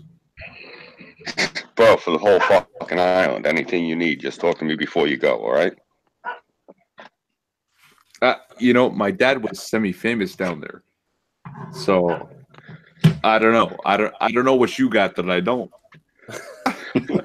I'll tell you afterwards because it's good, bro. It's really good. Okay. I am presenting to everyone. Who's presenting me? What the fuck is it? Oh, let me fix that. Let me fix that. I was you were giving us the spiel about the cigar, so let me see here. They're all right. Sorry.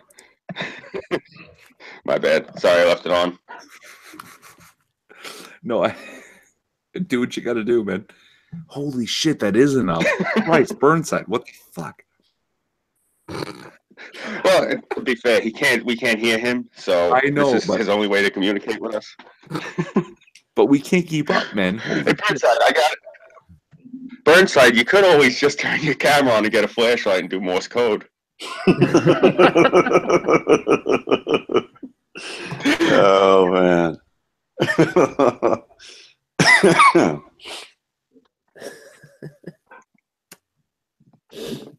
I'm sorry, I couldn't. Do Morse code, right? Oh, okay. He do Morse code, but he's at work. The fuck does that mean? It means he'd actually sit there, turn the computer on, and start with the flashlight.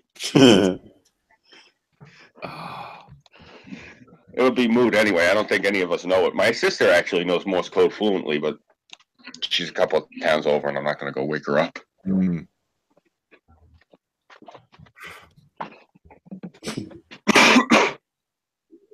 Funny. Didn't give him a flashlight. Yeah, he needs one. He has a 357, but no flashlight. What kind of security job doesn't give you a flashlight? Fucking mag light for beating people with. Security job that doesn't expect you to survive. Probably thinking that because of the muzzle flash, after the first shot, you should be able to see to get the other 5 on point. I said, man, I like this Noah kid. This Noah kid is all right. Well, he Someone- did save the animal kingdom. No, but someone trolled you by sending this kid the link. Yeah, Counter I'm, troll. We love this guy. This guy's fucking great. yeah, definitely. We call that serendipity. Yes, Is that that is shitty movie with Sandra Bullock, or am I thinking of another?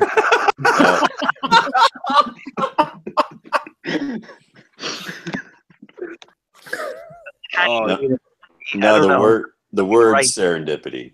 but it's kind of like the type of movie you think she'd be in. Yeah. Something that's roughly 15 letters long and starts with an S. Yeah. Means a happy accident, essentially. Like something that's it's a kind of unexpected, but it works out anyway. it's a shorthand for fate. Yeah. Yeah. Sandra Bullock never Bob did it for me. You know? I think it was a voice. Just something about that broad's voice. I couldn't get into her. It's like, what's her name? That other one that was really big in the 90s, Lori Petty. Yeah. Like, I remember. Wait, Sandra Isn't- Bullock kind of sounded like whenever you call up the operator, what the operator sounds like. Yeah. Yeah. see, but she's actually a decent actress. And Oh, no, she's a good actress. It's just her voice it's something about it annoys me. I never thought about her as like, oh my God, she's so fucking hot. It was more like, oh no, if she's in it, it's probably pretty good. Even though she sounds yeah. like whenever you try to call collect, the lady on the other end. Yeah, that's exactly who she sounds like. Sure, No, but, I mean, that she's lady, actually very pretty. but that lady on the other end is going to help me. Right? She's going to be very, very good to me. She's going to take care of me, right? You know? But are you going to want to sit there and listen to her for 2 hours? Like, if there's a bus fucking racing around the highway, yeah, no, I might be able to listen to her voice for a little while. Yeah, it'd be funny if she actually did a movie about a lady who worked for the collect call.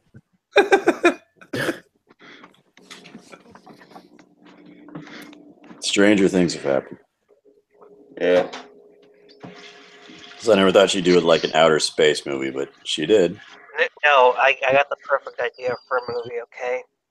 Hear me out. She's an undercover spy, and she has to infiltrate a beauty pageant and find and beauty pageant and she actually finds out. I can hear you. What do you think of my movie idea? I think it's excellent, and you know what? I'll do you one better. We'll make a sequel for it. Yeah.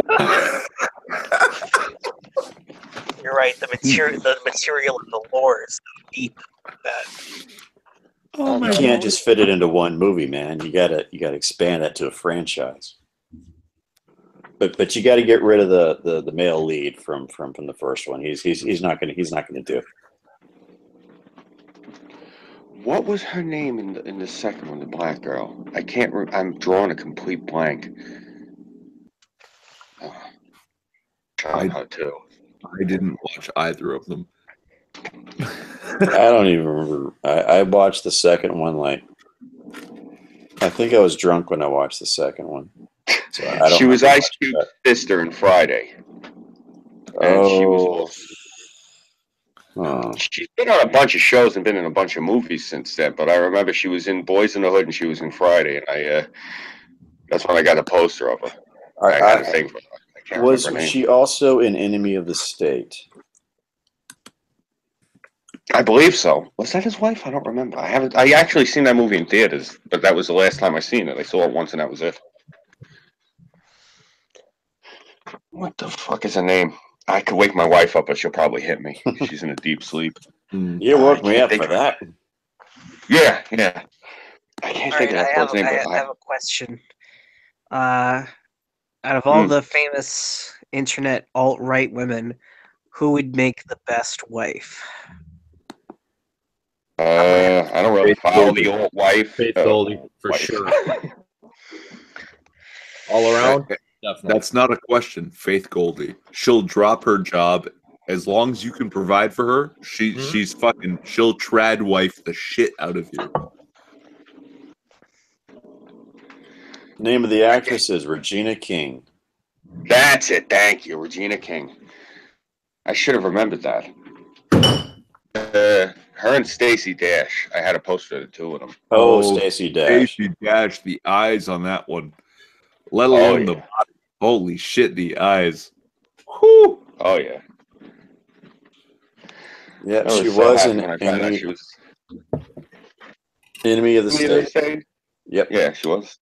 Yeah, I was saying I was so happy when I found out that Stacey Dash is a Trump supporter. I was like, oh, good. No, that just made my day complete. Truly did. What was though? What were you asking me, Noah? What alt-right woman would I marry?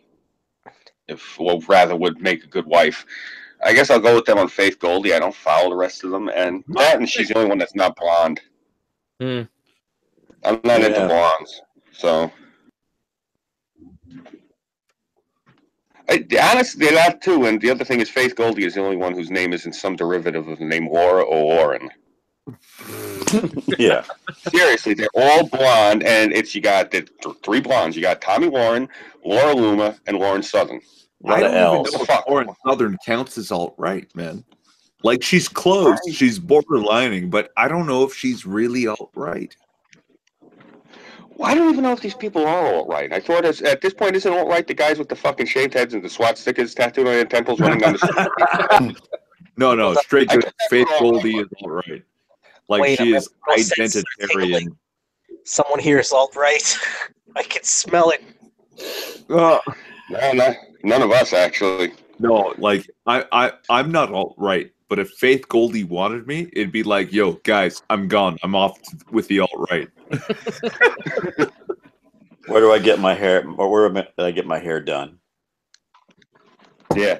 I mean, actually, no, like, look at it this way. Ajax is Greek. Six is half Mexican. I'm half Sicilian. And Irving is half Calabrese. we kind of wouldn't fit in with the alt-right. I We're a little bit haven't too heard. brown I for them. haven't heard of at least one of the countries some person's from. What Yeah, the hell but is hold on. half Gullah-Breeze or whatever? Galabraze is that's Southern the is heel not. on the Bruce. But Yeah. Faith Goldie is half Greek. Yeah, Yeah. but she's also half Ukrainian, which is Right. half. My mom's Ukrainian German, right? So So she wouldn't technically fit in either. Well, she's hot, so they let her through the door. between her and I, we make it work. Trust me. Yeah. Well, I mean, slide the DMs over to her. No, she's already engaged, man. She's getting married. That's too bad. Nothing's Engaged guaranteed in doesn't- life, man. Nothing's guaranteed. Yeah. So she's like spicy food. I'd invite her down to Texas. Yeah, no, she's God damn. Say what you want about SJWs and alt-right and being the same. Alt-right has the hotter bitches. Yeah. Always did. Wait, That was one of the first videos that I watched that kind of led me to where I am right now talking to you guys here. Was a video by Paul Joseph Watson where he asked the question, does leftism make you ugly? It sure as I'd hell say tries. So wait, you're Yeah. telling me that you're attracted to post-op trannies? In certain cases, pre-op trannies, buddy. Because you know what? Blair White is fucking smoking hot. Whew.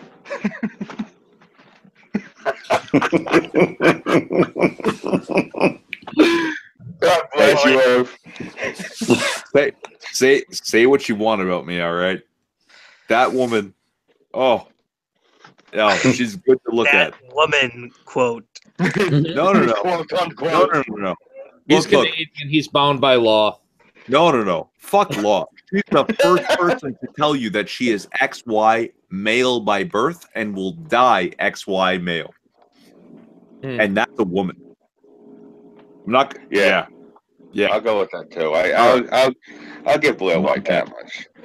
Yeah, seriously. At this point, because Blair comes out a lot for just. I don't want to say comes out for the right. Just comes out for society in general. For what's real. And yeah, she smacks down the shit that the left pushes a lot. So I'll give Blair her props, and I'll address her as her, and I'll acknowledge. Fuck it. Like you said, she's a very pretty person.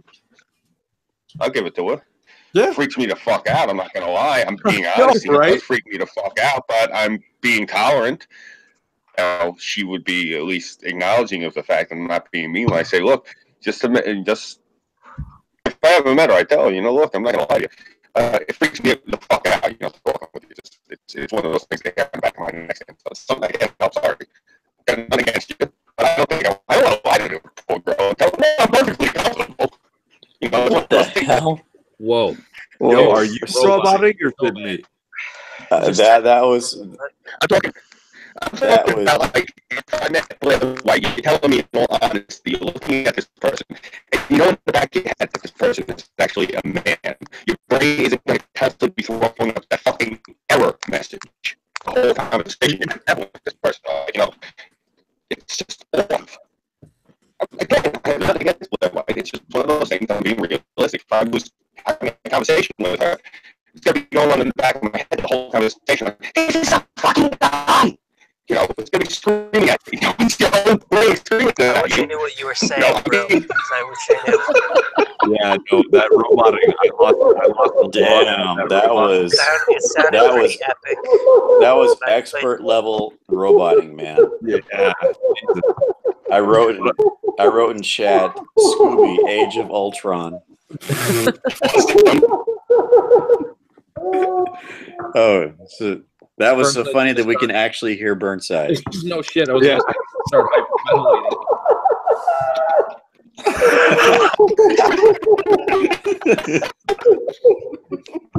It's either Burnside or there's a monkey in his room or something. In his my pants. God. I'll tell you. Yeah, no, like, I mean, you're not wrong to be freaked out about how hot you can find a trans woman. Like, I mean, yeah, it's strange. Like, apparently passing as female is like transphobic or whatever. That chick passes like insanely. If no one told me, I wouldn't fucking know. How the fuck would you know? She's pretty as all fuck. Like, I mean, yeah. You wouldn't know. Nah. Here, But on the flip side, it doesn't matter how much work that Riley Dennis gets done. He's still gonna look like a cocained seahorse. Yeah, let's fucking cross that line, because straight good, I'd fuck that dude. And I don't think it's because I find him that attractive. I think it's because Riley needs to be fucked like she wouldn't believe. So it's more of a hate. No, just like a public disciplinary public service. Once she gets the D, she'll feel a whole lot better. Well, just remember one thing there while you're saying that. The two things you can see from space are the Great Wall of China and Riley Dennis's Adam's apple. So, Oh my God, Scoob! I don't want to fucking Scoob. Drop out of your own fucking hangout and hop back in, please. I think for this stream, your nickname is now Scoobtron. Oh my fucking God. Please tell me someone can hear me laughing. We can hear you, buddy. We can hear you, buddy. Unmuting. Come on, do something. Oh, No, I need to hear your response here, Scoob. so I can't drop out because I'm hosting. Can you still hear me? Dude, I hate to say this, but you sound like two Xboxes fucking. And one of them doesn't consent. Oh my God. Oh, Oh my God. Ajax. That was So what is that? The rate that box? was sublime. Masterful.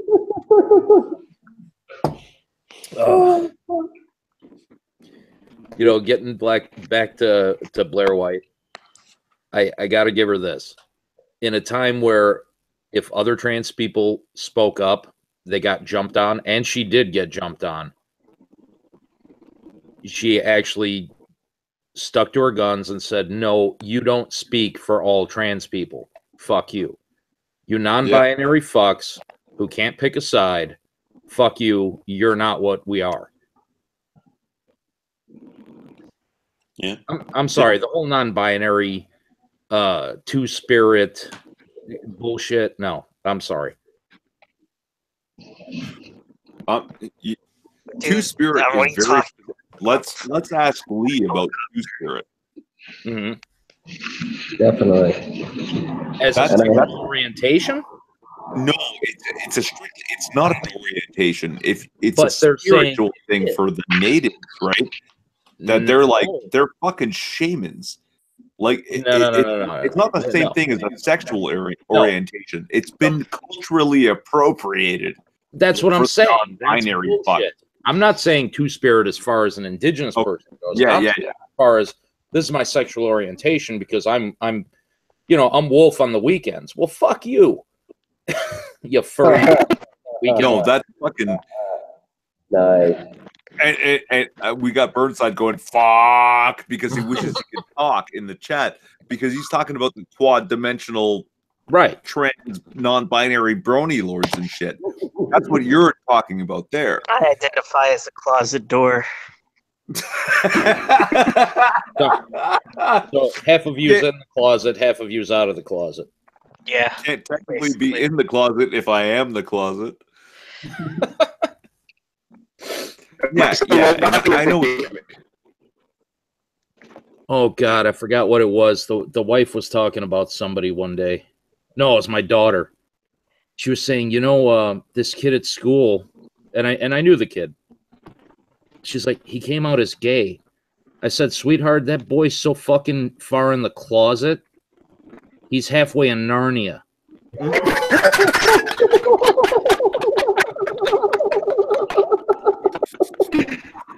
I'm like, everybody knew he was gay. Yeah. Everybody. Can you hear me, or am I still roboting? Yeah, you are. Slow it down. Slow it down, and we can hear it. I bet. Okay. So I have to talk like this slow, right? Great. Now I have nightmares. All right.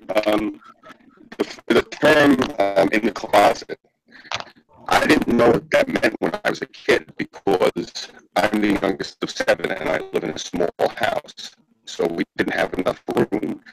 So my bedroom when I was a kid was a converted walk-in closet.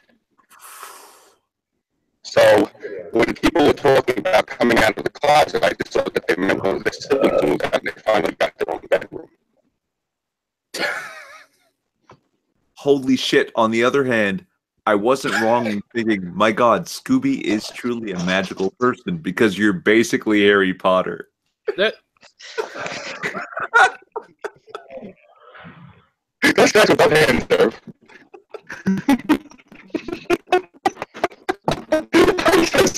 I never realized that correlation until you told me that. Thanks. Hey, wait. muted. Didn't Harry Potter have a magical closet as well? No, he lived in a closet space under the stairs, right? Yeah. Right, a magical closet. Yeah. I was in the attic. Hey, Scoob, are you on a laptop? Yeah. Try press down Control and then hit F5. Okay. Just refresh them. Now talk. Jump back in. Okay. Yeah, see, I think he's wrong. As long as the Hangout's open, it'll run on his stream. If he just jumps back into his Hangout, he'll be fine. He's got about 10 minutes. Right. All right, talk, Scoop. Okay. Can you hear me now? Much better. Cool. Thank you. All right. Finally. In the attic, you say? Yeah. It was because there was, like I said, there was 7 of us.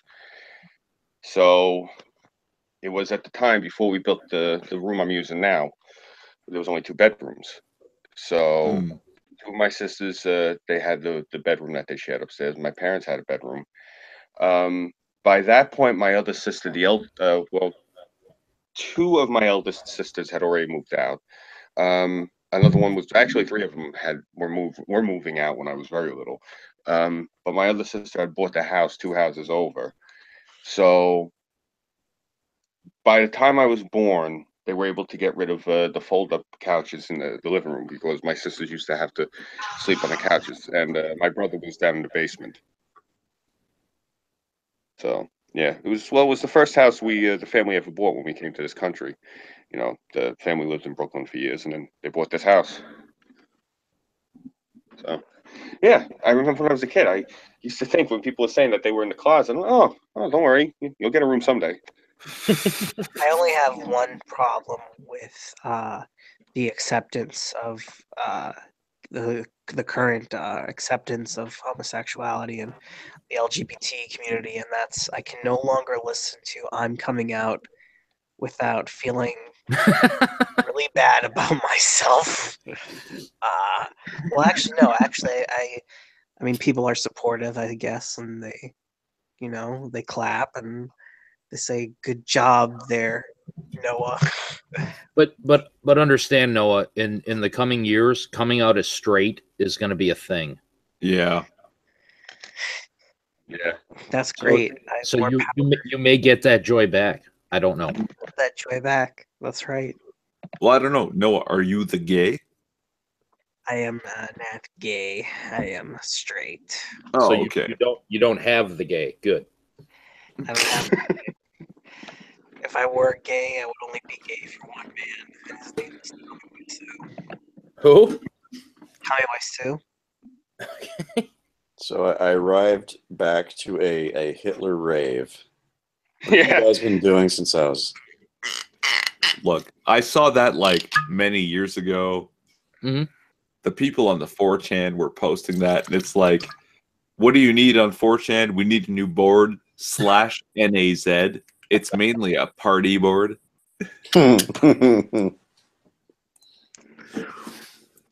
So, are you setting up after hours or what?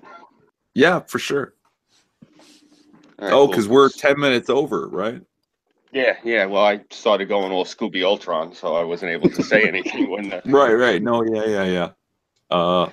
Is someone going to be able to give this Noah kid the link too? No, you're in my Discord, right? Yes, but if after I'm actually gonna go to bed right now. So Oh, fine. Just fuck off from my stream. no, it's not that. I know. Well, you are kind of a Yeah, nobody. like- I mean, you know. But it was nice talking to you. For sure, it was a fun stream. Yeah, definitely. You'll have to troll us again. Yeah. No Yeah. problem. If tomorrow, if we have room, if there's an empty slot, I'll make sure to try to send you the link. All right. Thank you. Yeah, I like this kid. This kid's all right, man.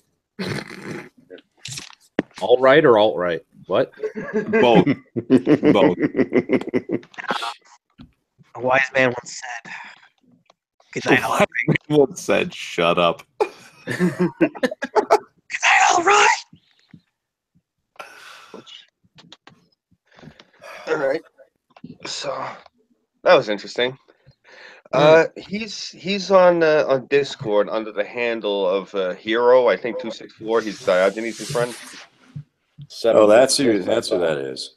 Yeah. Yeah, it's Pox and his sense of humor. Son of a bitch, I can't believe no one could fucking hear me. What the hell? Yeah, now we can hear you. Stream's over, fucker. Oh, what the fuck? Are you fucking serious? Well, we borrowed the sound equipment from Jacques Cousteau. Now we can hear you just fine. God damn it. Well, was everybody at least entertained that little Hitler thing I put up there? And did anybody get the Command and Conquer reference with any of those other pictures I put up? I lost all of that. Sorry. Yeah. Sorry. Yeah. We should have went with Steve Zissou's rig. Life aquatic. Oh, fuck you. God damn it. Well, let me ask you, Burnside, are you wearing one of those red wool knit hats? Somewhere probably. No, but he's got wool underwear on. That's fucking underwear I have. Fucking comfortable shit, dude. It's a little scratchy, but the chestnuts are toasty, man. Yeah. All right, guys. Provides I'm a gonna...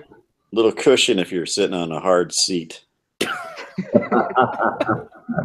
right, I'm gonna call it because we're nearly approaching a quarter after the hour.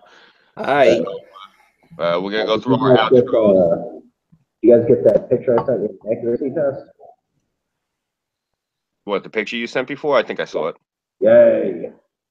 That's probably why my computer started roboting. Oh. I sent you a virus. Oh shit. All right. Are we gonna? Yeah, I was just gonna say we're gonna do our outros. So we're gonna start with Burnside. Now that I'm audible, yay. Just type it in the fucking comments and I'll read it. All right. Oh, Greater Ajax. Oh, Greater Ajax on YouTube, Gab, and Mines. All right. Irv. Irving Twin. I'm on all that social media shit, and sometimes I'll fuck trannies. If they're Blair White. if they half as hot as Blair White will do, Jesus Christ. If they have the right political leanings. No. If their cock's That's not- smaller than yours. If they hate the Leafs. Yes. All of the above. 6. In the next 6 minutes, if anybody wants to throw me a last-minute submission for my collab, then send me a I guess a 20 to 40 second video of what free speech means to you. I killed myself making it exactly 30 fucking seconds. Now you're adding an extra 10 for everybody else. I get 10 more seconds, AJ. Jumping in on behalf of Burnside here. Listen, if the audio is as good as this stream was, it'll be the best work you've ever done. Burnside film project on Gab.ai, on BitChute, and on YouTube.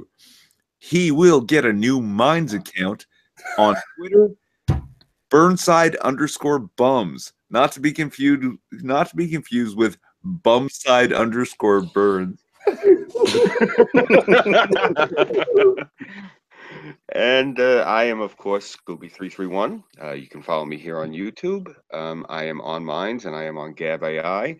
I want to thank chat for sticking with us through to the end of this. I apologize for the technical difficulties on my end, but hopefully within the coming months I'll get a better computer and that won't happen anymore. So until next week for this channel, I am Scooby331, and I know I will see all of you tomorrow again on Weibo's channel because we have Chaos again tomorrow. So until tomorrow, chat, I want to thank you for sticking with us. Have a great evening. Before you cut it off, 1:30, Irving Twins channel, after hours. Yes, I'm sorry about that. Yeah, everybody, I expect to see chat in the next 15 minutes over at Irving's channel. So, see you guys then. And pray that I have decent audio. My cat says hi. Hi, cat. All right. Shadowley, good night, all. Take care. Bye-bye. Night.